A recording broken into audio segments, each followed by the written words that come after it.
Yang pertama, terkadangkala topik penelitian terinspirasi dengan obrolan ringan.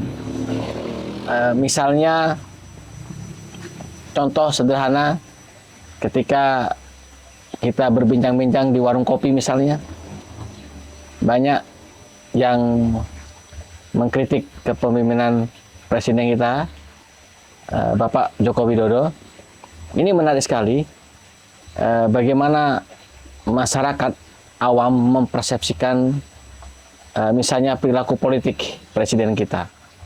Nah, ini bisa kita jadikan sebagai topik penelitian, namun tidak berhenti di sini para mahasiswa dan dosen pembimbing, namun kita harus menelusuri literatur yang relevan mengenai topik ini. Kalau kita bicara manfaat penelitian, tentunya apa sih manfaat penelitian itu? Manfaat penelitian dalam banyak literatur metodologi penelitian, pada hakikatnya ada 3.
Selamat sore dari Kota Gandrung, 1000 keindahan, 1000 budaya, dan 1000 senyuman. Pada sore hari ini, saya akan membahas satu hal yang sering ditanyakan oleh para mahasiswa, baik mahasiswa S1, S2 maupun mahasiswa S3. Pertanyaan yang sering diungkapkan oleh para mahasiswa ini adalah, topik penelitian apa yang bisa mempermudah saya dalam menyelesaikan tugas akhir? Ini sebuah pertanyaan yang nampaknya sangat sederhana, namun penting untuk kita bahas. Topik penelitian yang seyogyanya para mahasiswa bisa mengeksekusi topik ini dengan baik. Yang pertama, terkadangkala topik penelitian terinspirasi dengan obrolan ringan. Misalnya, contoh sederhana ketika kita berbincang-bincang di warung kopi misalnya, banyak yang mengkritik kepemimpinan Presiden kita, Bapak Joko Widodo. Ini menarik sekali, bagaimana masyarakat awam mempersepsikan misalnya perilaku politik Presiden kita. Nah, ini bisa kita jadikan sebagai topik penelitian, namun tidak berhenti di sini para mahasiswa dan dosen pembimbing, namun kita harus menelusuri literatur yang relevan mengenai topik ini. Jadi sekali lagi, topik bisa berawal dari obrolan ringan kita. Yang kedua, bisa juga topik terinspirasi dari bacaan yang kita dalami, misalnya tentang topik tentang perilaku mahasiswa dalam melakukan misalnya tindak plagiat. Bisa saja topik ini kita temukan dengan membaca beberapa referensi hasil penelitian, baik dalam bentuk artikel ilmiah maupun tesis dan disertasi yang tentunya dalam skala nasional maupun internasional. Yang ketiga, topik penelitian bisa kita terinspirasi dengan topik penelitian tertentu dikarenakan kita apa? Observasi kita. Mengobservasi misalnya kita jalan-jalan di supermarket, terus kita melihat bagaimana perilaku pembeli di konteks supermarket ini. Dalam hal ini tentunya sekali lagi apa yang kita amati perlu kita konfirmasi, ada nggak literatur yang memperkuat inquiry kita, literatur yang memperkuat asumsi kita untuk kita jadikan sebagai topik penelitian kita. Terus kadang-kala topik penelitian bisa terinspirasi dengan pengalaman kita sendiri, pengalaman diri kita sendiri. Jadi pengalaman diri kita sendiri itu merupakan sebuah ruang, dimensi yang bisa kita eksplorasi untuk kita jadikan topik penelitian. Kenapa tidak? Karena pengalaman kita pribadi bisa juga memberi inspirasi kepada banyak orang. Jadi sekali lagi kesimpulannya, topik penelitian bisa terinspirasi yang pertama tadi dari obrolan ringan. Terus yang kedua dari bacaan, mungkin literatur yang kita baca. Ketiga bisa dari observasi, sambil jalan-jalan. Terus yang keempat bisa dari pengalaman kita sendiri. Tentunya masih banyak cara bagaimana kita mengeksplorasi topik-topik yang memungkinkan untuk kita teliti lebih lanjut. Berikutnya mengenai tentang manfaat penelitian. Kalau kita bicara manfaat penelitian, tentunya apa sih manfaat penelitian itu? Manfaat penelitian dalam banyak literatur metodologi penelitian pada hakikatnya ada 3. Yang pertama adalah manfaat untuk keilmuan. Jadi kita neliti untuk apa?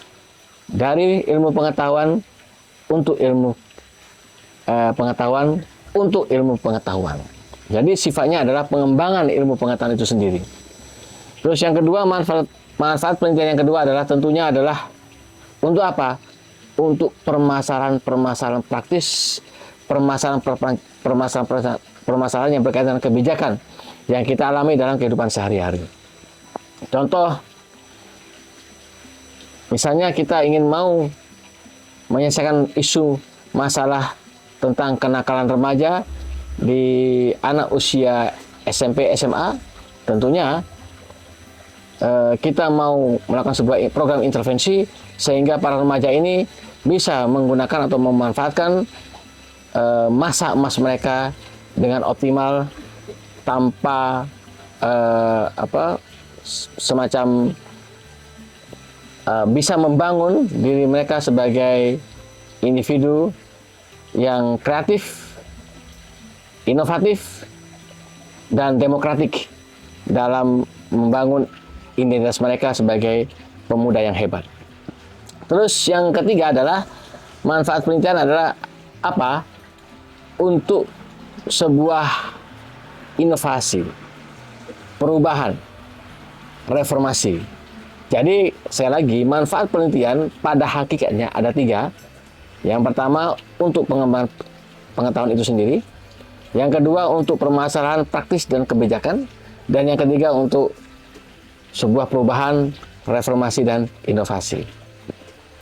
Tentunya masing-masing manfaat penelitian ini bisa kita realisasikan, bisa kita manifestasikan melalui beragam desain penelitian.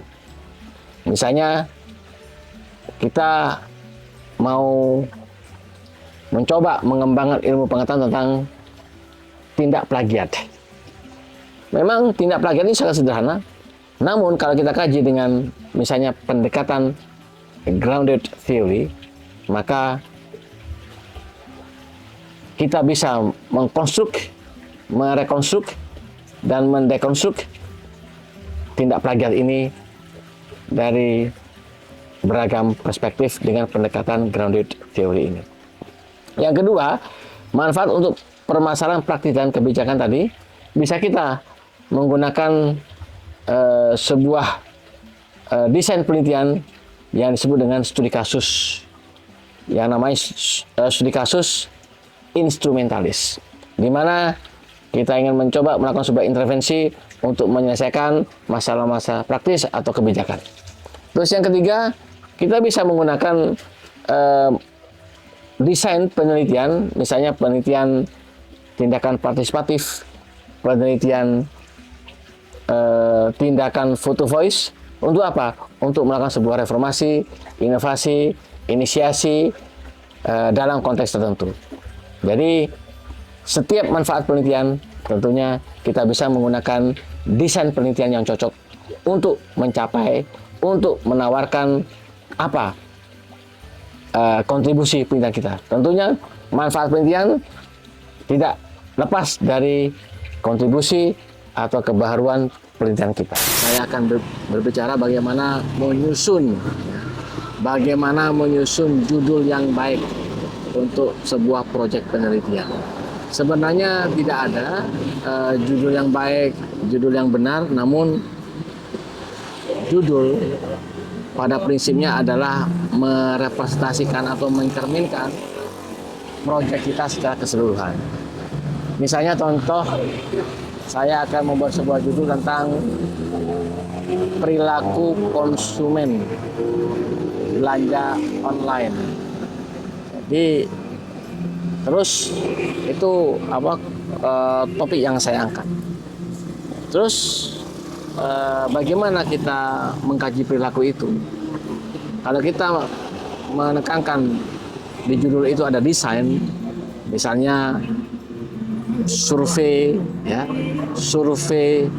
metode campuran tentang perilaku konsumen remaja belanja online. Itu bisa dibuat judul, silakan. Namun judul itu bisa ditambahkan dengan teori apa yang mau kita bawa.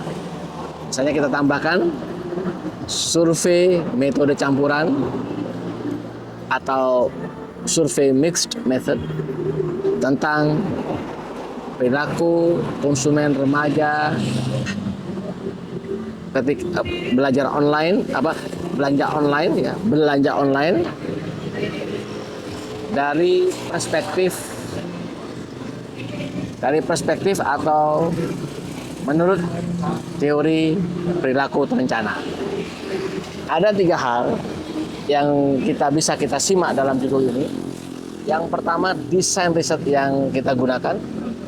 Yang kedua adalah variabel, meskipun variabelnya hanya satu, yaitu perilaku konsumen, bukan berarti penelitian ini sangat gampang dilakukan. Tidak. Kenapa begitu? Karena meskipun kita meneliti satu konstruk, namun dimensi teori perilaku terencana sangat dinamis, sangat kompleks. Disitulah, dalam artian bukan berarti satu variabel itu gampang, 2 variabel agak susah, 3 variabel susah lagi, bukan. Namun bergantung kepada apa yang ingin kita capai, kontribusi apa yang ingin kita tawarkan dalam penelitian kita. Begitu. Ini judul yang sangat sederhana. Semoga di siang ini para adik-adik mahasiswa S1, S2 dan S3 bisa memetik pelajaran singkat dari saya. Terima kasih. Selamat siang. Salam sehat.